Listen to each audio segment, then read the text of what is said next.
Did you know that ice cores are changing what we know about climate change? We use computer-based climate models to predict how much the Earth's atmosphere is going to warm up. These models rely on past data, but how do we know if this past data is even accurate? That's where ice cores come in. They contain tiny pockets of air from when they were frozen, and analyzing these pockets of air can give us extremely accurate information about Earth's past atmosphere, and this can be used to improve climate models. A study was done to see if data from climate models matches the data that we find from ice cores. The focus of the study was aerosol concentrations over time. Aerosols are particles in Earth's atmosphere that influence the amount of sunlight that actually reaches Earth. They can either have a warming or a cooling effect. Sulfate aerosols reflect sunlight, which cools the Earth's atmosphere. Black carbon molecules absorb sunlight, which warms the Earth's atmosphere.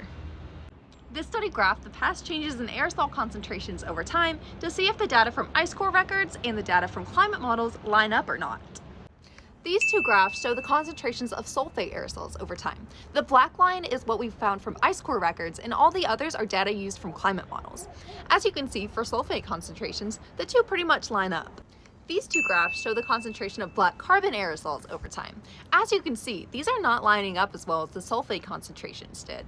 This means that the black carbon data being used by climate models is not completely accurate, which means that the predictions for how much the Earth's atmosphere is going to warm up in the future are likely not completely accurate either.